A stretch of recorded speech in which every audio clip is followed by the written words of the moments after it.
शुक्लांबरधरं विष्णुं शशिवर्णं चतुर्भुजं प्रसन्नवदनं ध्यायेत् सर्वविघ्नोपशान्तये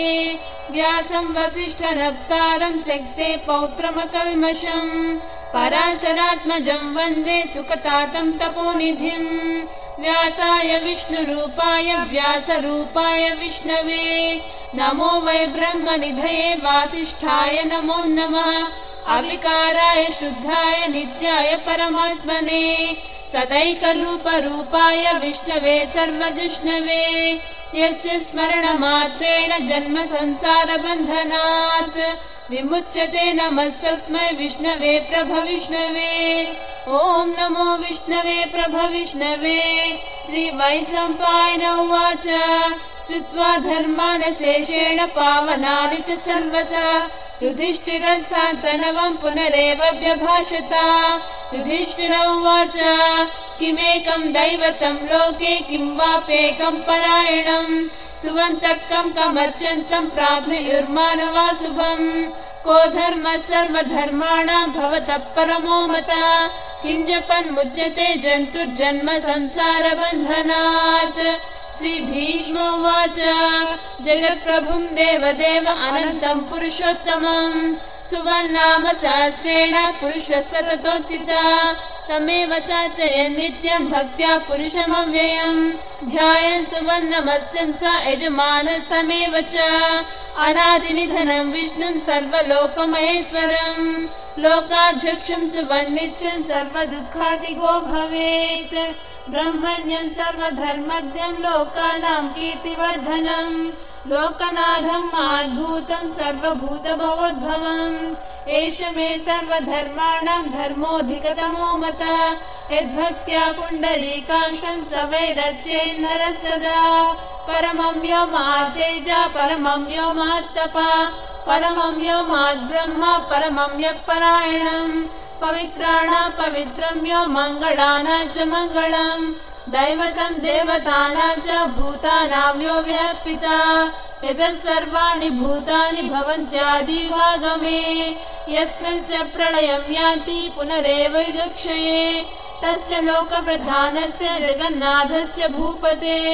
विष्णो नाम सहस्रं मे शृणु पापभयापहम् यानि नामानि गौणानि विख्यातानि महात्मनः ऋषभिः परगीतानि तानि वक्ष्यामि भूतये ऋषिर्नाम्नां सहस्रस्य वेदव्यासो महामुनिः छन्दोनिष्ठुप् तदा देवो भगवान् देवकीसुतः अमृतां शुद्धवो बीजं शक्ति देवकी नन्दना त्रिसामाहृदयं तस्य स्यात् तद्देवि नियुज्यते विष्णुं जिष्णुं महाविष्णुं प्रभविष्णुं महेश्वरम्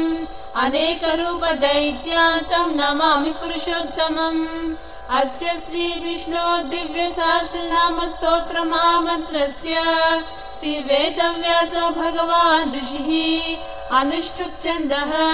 श्रीमहाविष्णुः परमात्मा श्रीमन्नारायणो देवता अमृतां शुद्धवो भानुरति बीजं देवकी नन्दनस्य षष्ठेति शक्तिः उद्भवाक्षोभणो दैवेति परमो मन्त्रः शङ्खबृन्नन्दिकी चक्रीति कीलकम् शाङ्गदन्वा गदाधर इत्यस्त्रं रथाङ्गपाणिरक्षोभेति नेत्रम् त्रिसामा सामगः सामेति कवचम् आनन्दं परब्रह्मेति योनिः ऋतुसुदर्शनः काल इति दिग्बन्धः श्रीविश्वरूप इति ध्यानम् श्रीमहाविष्णुप्रीत्यर्थे सहस्रनाम जपे विनियोगः ध्यानम् क्षीरोदन्वत्प्रदेशे शुचिमणिविलसत्सैकते मौक्तिकानां माला क्लुप्तासनस्थस्फटिकमणिनिभैर्मौक्तिकैर्मण्डिताङ्गः शुभ्रैरभ्रैर्दभ्रैरुपरिपरिचितैर्मुक्तपीयूषवर्षैः आनन्दीन पुनीयादरिणन्न गदा शङ्खपाणिर्मुकुन्दः भूपादव्यस्य नाभिर्वैरसुरनश्चन्द्रसूर्यौ च नेत्रे कर्णावासा शिरोज्जोन्मुखमभिधानो यस्य वास्तेयमभिः अन्तस्थं यस्य विश्वं सुनरखगो भोगि गन्धर्वदैत्यैः चित्रं रम्यते तं त्रिभुवनवक्षं विष्णुमीशं नमामि ॐ नमो भगवते वासुदेवाय। शान्ताकारं भुजगशयनं पद्मनाभं सुरेशं विश्वाकारं गगनसदृशं मेघवर्णं शुभाङ्गं लक्ष्मीकान्तं कमलनयनं योगिर्ध्यानगम्यं वन्दे विष्णुं भवभयहरं सर्वलोकैकनाथं मेघश्यामं पीतकौसेयवासं श्रीवत्साङ्कं कौस्तुभोद्भासिताङ्गं पुण्योपेतं पुण्डरीकायताक्षं विष्णुं वन्दे सर्वलोकैकनाथं नमः समस्तभूतानाम् आदिभूताय भूभृते अनेकरूपरूपाय विष्णवे सर्वजिष्णवे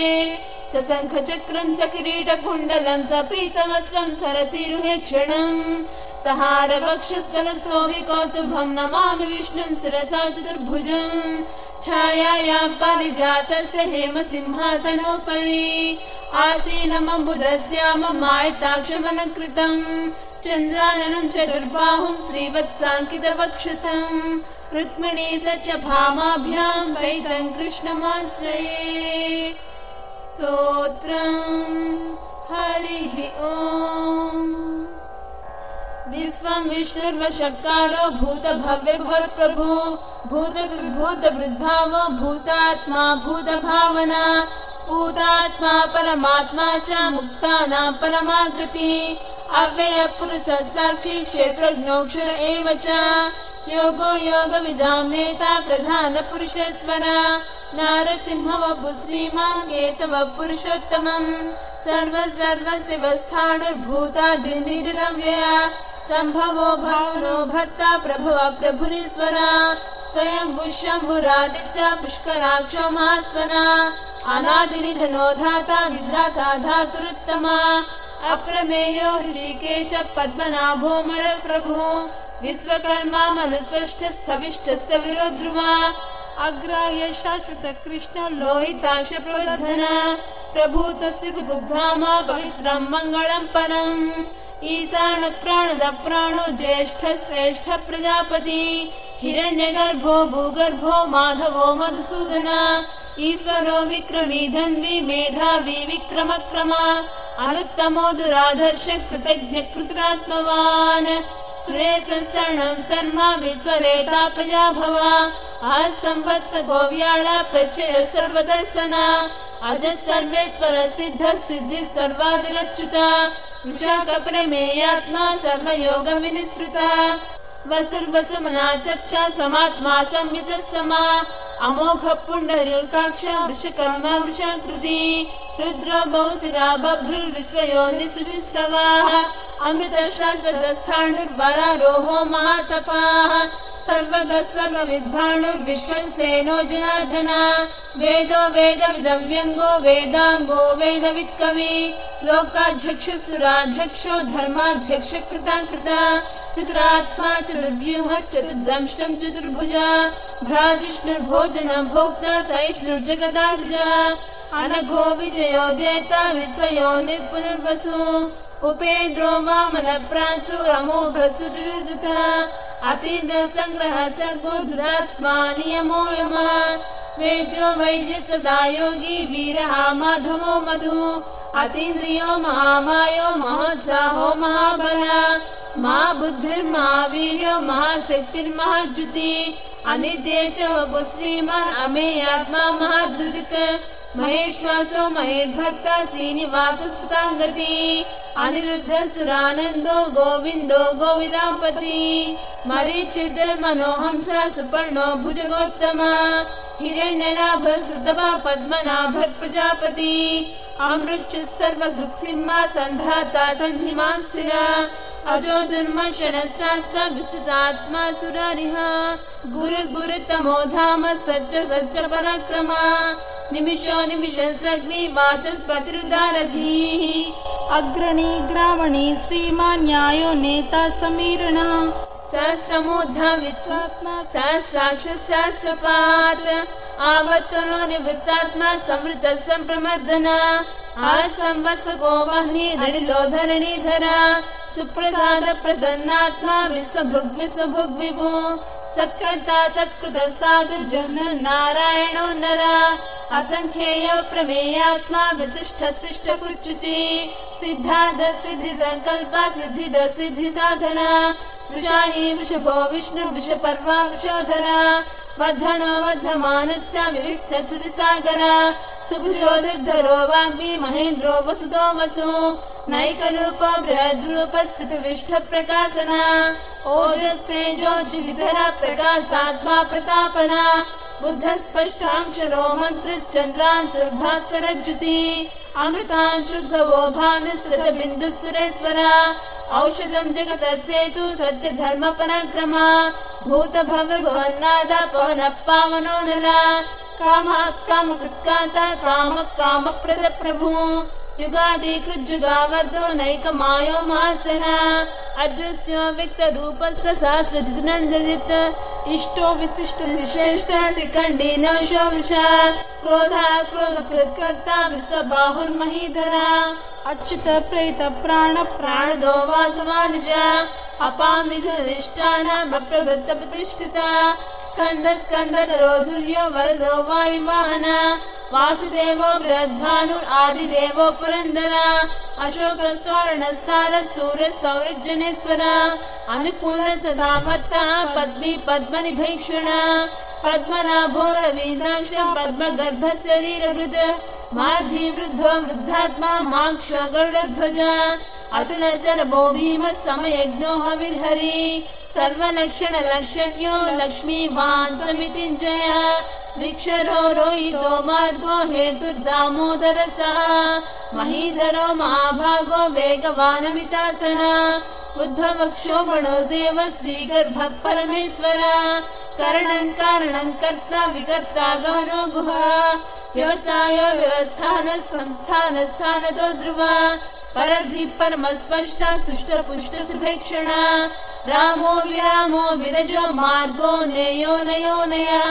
वीर शक्ति पदां श्रेष्ठो धर्मो धर्म विदुत्तमा वैकुंठ पुरुष प्राण प्राणद प्रणव पृथु हिरण्यगर्भ शत्रुघ्नो व्याप्तो वायुर्दोक्षजा ऋतुसुदर्शनकाल परमेष्टि परिग्रह उग्र संवत्सरो दक्षो विश्वामो विश्वदक्षिणा विस्तार स्थावर स्थाणु प्रमाणं बीजमव्ययम् अधो नधो महाकोश महाभोगो महाधना अनिर्विण्णस्त विष्टोर्बुधर्मयूपो महामखा नक्षत्र नेमि नक्षत्री क्षम क्षाम समीहना यज्ञ यज्ञो महेर्जस्य कृतु सत्रं सदांगति सर्वदर्शी निवृत्तात्मा सर्वज्ञो ज्ञानमुत्तमम् सुवृत सुमुख सूक्ष्म सघोष सुखदसहत मनोहरो जित क्रोधो वीर बाहुर्विदारणा स्वापनो सवसो व्यापी नैकात्मा नैक कर्म कृत वत्सरो वत्सरो वत्सी रत्न गर्भोधनेश्वरा धर्म कृत धर्मी संसक्षरमक्षरम् अविज्ञाता सहस्रांशुर्विधाता कृत लक्षणा भवति नेमि सत्वस्था सिंहो भूतमहेश्वरा आदिदेवो महादेवो देवेशो देववृद्गुरु उत्तरो गोपते गोप्ता ज्ञान गम्य पुरातना शरीर भूत वृद्भोक्ता कपीन्द्रो भूरि दक्षिणा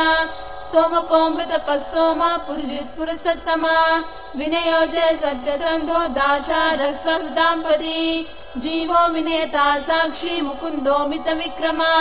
अम्भोरिदन्तात्मा महाधस्योऽन्तकः अजो महर्ष स्वाभ्याम्योजिता मित्र प्रमोदना आनन्दो नन्दनो नन्द सच धर्माति विक्रमा महर्षि कपिलाचार्य कृतज्ञो मेदिनीपति त्रिपदश्री महाध्यक्षो महाशृंग कृतांत कृत महावराहो गोविंद सुषेण कनकांगदी गुह्यो गभीरो गहनो गुप्तश्चक्रगदाधरा वेदास्वांगो जुता कृष्ण दृढ़ संकर्षणोच्युता वरुणो वारुणो वृष पुष्कराक्षो महामना भगवान भगानंदी वनमाली हरायुधा आदित्यो ज्योतिरादित्य सहिष्णुर्गति सप्तमा सुधन्वखंड परिशुद्धारुणो द्रविण प्रदा दिवस्पृक् सर्वदुर्व्यासो वाचस्पतिरयो निजा तिसामा सामगस्सामा निर्वाणं भेषजं भिषक संन्यास कृच्छम शान्तो निष्ठा शान्ति परायणः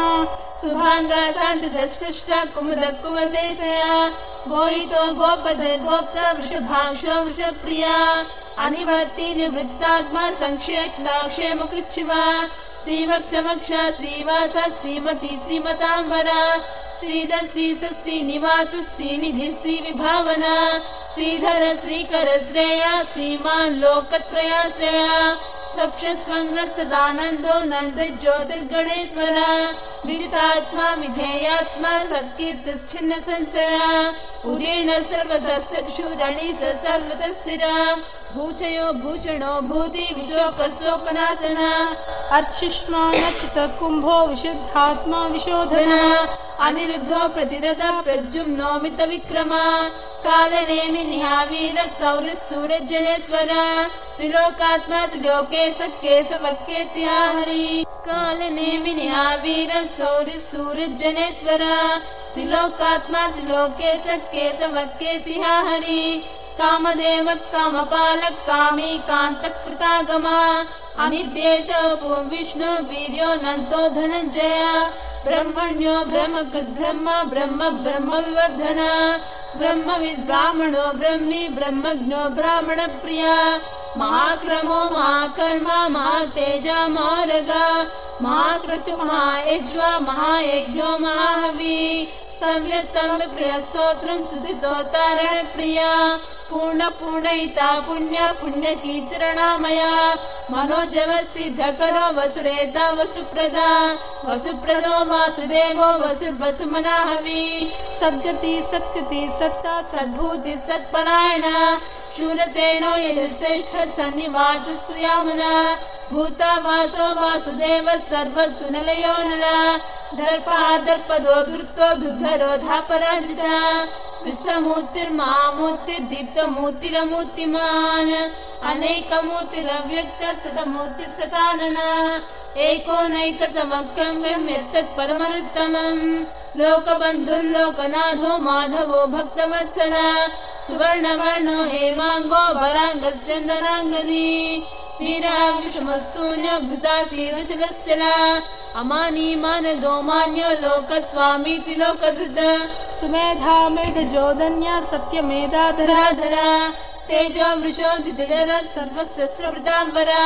प्रग्रहो निग्रहो व्यग्रो नैकशृङ्गो गदाग्रज चतुर्मूर्तिश्चतुर्बाहुश्चतुर्व्यूहस्य चतुर्गति चतुरात्मा चतुर्भाव चतुर्वेदविरेकपात् समावर्तो निवृत्तात्मा दुर्जयो दुरतिक्रमा दुर्लभो दुर्गमो दुर्गो दुरावासो दुरारिहा शुभांगो लोकसारंग सुतंतुस्तंतुवर्धना इंद्रकर्मा महाकर्मा कृतकर्मा कृतागमा उद्भव सुंदर सिंधु रत्ननाभस्रोचना अर्को वादशृंगी जयंत सर्व विजयी सुवर्ण बिंदु रक्षोभ्य सर्वभागीश्वरेश्वरा महाधृतो महागर्तो महाभूतो महानिधि कुमुद कुंदर कुंद पर्जन्य पावनो निला अमृतासोऽमृतवपु सर्वज्ञ सर्वतोमुखा सुलभ सुवृत सिद्ध सदृजस्थापना न्यग्रोधोदुम्बरो षष्ठश्चाणूरान्ध्रशूधना सहस्राची सप्तजिह्वा सप्तैधा सप्तवाहना अमूतिरन गोचिन्त्यो भयकृद्भयनाशना अणुर्गुह गुणस्थूल गुणर्भिन्नुर्गुणो महान् अरुचस्वस्थ प्राग्वंसो वंशवर्धना भारवृद्गतो योगी योगी सर्वकामदा आश्रमश्रमणक्षाम सुपर्णो वायुवाहना धनुर्धरो धनुर्वेदो दण्डो दमयिता दमा अपराजित सर्वसा नियन्ता नियमो यमा सत्त्ववान् सात्विक सच्चा सत्य धर्म परायण अभिप्राय प्रियर्भोः प्रीतिवर्धना विहाय सगदिर्ज्योतिः सुरचिद्भुत विभु रविर्विरोचन सूर्य सविता रविलोचना अनन्तोद भुग्भोक्ता सुखदो नैकदो ग्रज अनिर्विण्ण सदामर्षि लोकाधिष्ठानमद्भुत सनातनातमत्तम कपिल कपिरव्यय स्वस्ति स्वस्ति स्वस्ति स्वस्ति भुक् स्वस्ति दक्षिणा आरौद्र कुंडली चक्री विक्रमोदिशासना शब्दाधिक शब्द सहस्र सर्वरीकरा अक्रूर पेसलो दक्षो दक्षिण क्षिमणावरा विद्वत्तमो विदभय पुण्य श्रवण कीर्तना उत्तारणो दुष्कृत्या पुण्यो दुःस्वप्ननाशना वीरा रक्षणो संतो जीवन पर्यवस्थिता अनंत रूपो अनंत श्रीजित मन्युर्भयापः चतुरस्रो गभीरात्मा विदिशो व्यादिशो दिशा अनादि भूर्भुवो लक्ष्मी सूर्यो रुचिरांगदा जननो जन जन्मादि भीमो भीम पराक्रमा आधारणयो धाता पुष्पहास प्रजाकरा ऊर्ध्वक सप्तधाचार प्राणद प्राणव प्रदो प्रमाणं प्राणनिलयं प्राणभृत् प्राणजीवना तत्त्वं तत्त्वविदेकात्मा जन्म मृत्यु जराधिका भूर्भुवः स्वस्तरुस्तारा सविता प्रतिभामः यज्ञो यज्ञपति यज्वा यज्ञांगो यज्ञवाहना यज्ञभृत् यज्ञकृत् यज्ञी यज्ञभुक् यज्ञसाधना यज्ञादकृत् यज्ञगुह्य अन्नमन्नाद एव च आत्मयोनि स्वयं जातो वैखानः समगायना देवकी नन्दन सृष्टा क्षुधि सप्पापनाचना शंख बृन्नदिगे चक्री शांकगन्वा गदाधरा रथांगपाणि दक्षोभ्यः सर्व प्रहरणायुधा शंख बृन्नदिगे चक्री शांकगन्वा गदाधरा रथांगपाणि दक्षोभ्यः सर्व प्रहरणायुधा शंख बृन्नदिगे चक्री शांकगन्वा गदाधरा रथांगपाणि दक्षोभ्यः सर्व प्रहरणायुधा श्री सर्व प्रहरणायुधो नमः इति वनमाली गदी सांखी शंखी चक्री चरंदकी श्रीमन्नारायणो विष्णुर्वासुदेवोऽभिरक्षतु वनमाली गदी सांखी शंखी चक्री चरंदकी श्रीमन्नारायणो विष्णुर्वासुदेवोऽभिरक्षतु वनमाली गदी सांखी शंखी चक्री चरंदकी श्रीमन्नारायणो विष्णुर्वासुदेवोऽभिरक्षतु श्री वासुदेवोऽभिरक्षतु ओम नमः इति कीर्तनीयस्य केशवस्य महात्मना नाम्नां सहस्रं दिव्यानाम् अशेषेण प्रकीर्तितम् यैदं शृणुयात् नित्यं यश्चापि परकीर्तयेत् नाशुभं प्राप्नुयात् किञ्चित् सोमृच्छेत् मानवः वेदान्तको ब्राह्मणस्य क्षत्रियो विजयी भवेत् वैसो धनसमृद्धस्य शूद्रसुखमाप्नुयात् धर्माधि प्राप्नुयात् धर्ममर्धादि च धमाप्नुयात् कामानवाप्नुयात् कामी प्रजादि चाप्नुयात् प्रजा भक्तिमान्य सदोद्धाय सुसद्गतमानसा सहस्रं वासुदेवस्य नाम्नामेतत् प्रकीर्तयेत् यश प्राप्नोति विपुलं प्रातिभादान्यमेव च अतलं श्रियमाप्नोति श्रेयः प्राप्नोतमुत्तमम् न भयं क्वचिदाप्नोति वीर्यं तेजश्च विन्दति भवच्च रोगो द्युतिमान् बलरूपगुणान्विता रोगातो मुच्यते रोगात् बद्धो मुच्येत बन्धनात् भयान् मुच्येत भीतस्तु मुच्येतापन्न आपदा दुर्गाणिरत्यासु पुरुष पुरुषोत्तमम् सुवन्नाम सहस्रेण नित्यं भक्ति समन्विता वासुदेवाश्रयो मच्चो वासुदेव परायण सर्व पाप विशुद्धात्मा याति ब्रह्म सनातनम् न वासुदेव भक्तानाम् अशुभं विद्यते क्वचित् जन्म मृत्यु जरा व्याधि भयं नैवोपजायते इदं सर्वम् अधीयानात् श्रद्धा भक्ति समन्विता युज्येतात्मा सुखक्षान्ति श्रीधृति स्मृति कीर्तिभिः न क्रोधो न धर्मात्सर्यं न लोभो न शुभामति भवन्ति कृतपुण्यानां भक्तानां पुरुषोत्तमे दौसचन्द्रार्क नक्षत्रं कंसिसो भूर्भुवो दधि वासुदेवस्य वीर्येण विद्रुतान्मात्मना तस्रासुर गन्धर्वं सयक्षोरगराक्षसं जगद्वसेवतरेदं कृष्ण सचराचरम् इन्द्रियाणि मनोबुद्धि सत्त्वं तेजो बलं धृति वासुदेवात्मकान्याहुं क्षेत्रं क्षेत्रज्ञ एव च सर्वागमानामाचार्य प्रथमं परिकल्पता आचार्य प्रभवो धर्मो धर्मस्य प्रभुरच्युता ऋषयः पितरो देवा महाभूतानि धातवा जंगमा जंगमञ्चेदं जगन्नारायणोद्भवम् योगाज्ञानं सदा सांख्यं विद्या शिल्पादिकर्म च वेदशास्त्राणि विज्ञानम् एतत् सर्वं जनार्दनात् एको विष्णुर्महाद्भूतं पृथग्भूतानि अनेकशः त्रिलोकान् व्याप्तभूतात्मा भुङ्क्ते विश्वभुगं व्यय इमं स्तवं भगवतो विष्णुव्यासेन कीर्तितम् पठेत् जय पुरुषं श्रेयं प्राप्तुं सुखानि च विश्वेश्वरमजं देवं जगत्प्रभुवं यं भजन्ति ये पुष्कराक्षं न ते यान्ति पराभवम् न ते यान्ति पराभव ॐ नमः इति। अर्जुन उवाच पद्मपत्र विशालाक्ष पद्मनाभसुरोत्तमा भक्तानामनुरक्तानां त्राता भव जनार्दन। श्रीभगवानुवाच यो मां नाम सहस्रेण स्तोतुमिच्छति पाण्डव सोऽहमेकेन श्लोकेन सुत एव न संशय ॐ नमः इति। व्यास उवाच वासनात् वासुदेवस्य वासितं ते जगत्त्रयम् सर्वभूतनिवासोऽसि वासुदेव नमोऽस्तुते। श्रीवासुदेव नमोऽस्तुते ॐ नमः इति। पार्वत्युवाच केनोपायेन लघुना विष्णो नाम सहस्रकम् पठ्यते पण्डितः नित्यं श्रोतुमिच्छाम्यहं प्रभो। ईश्वरोवाच श्रीराम राम रामेति रमे रामे मनोरमे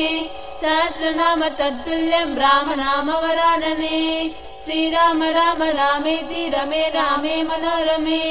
सहस्रनाम तत्तुल्यं राम नाम वरानने। श्रीराम राम रामेति रमे रामे मनोरमे सहस्रनाम तत्तुल्यं राम नाम वरानने। श्रीराम नाम वरानन ॐ नमः इति। ब्रह्मोवाच नमोऽस्त्वनन्ताय सहस्रमूर्तये सहस्रपादाक्षिशिरोर्भावे सहस्रनामे पुरुषाय शाश्वते सहस्रकोटिगधारिणे नमः। श्री सहस्रकोटिगधारिणे ॐ नमः इति। संजय उवाच यत्र योगीश्वर कृष्णो यत्र पार्थो धनुर्धर तत्र श्रीविजयो भूतिर्ध्रुवा नीतिर्मतिर्मम। श्रीभगवानुवाच अनन्याश्चिन्तयन्तो मां ये जनाः पर्युपासते तेषां नित्याभियुक्तानां योगक्षेमं वहाम्यहम्। परित्राणाय साधूनां विनाशाय च दुष्कृतां धर्म संस्थापनार्थाय सम्भवामि युगे युगे। आर्ता विषण्णां चित्राश्च भीता घोरशव्यादिषु वर्तमानाः संकीर्त्य नारायण शब्दमात्रं विमुक्तदुःखाः सुखिनो भवन्ति। कायेन वाचा मनसेन्द्रियैर्वा बुद्ध्यात्मना वा प्रकृते स्वभावात् करोमि यद्यत् सकलं परस्मै नारायणायति समर्पयामि। श्रीमन्नारायणायति समर्पयामि।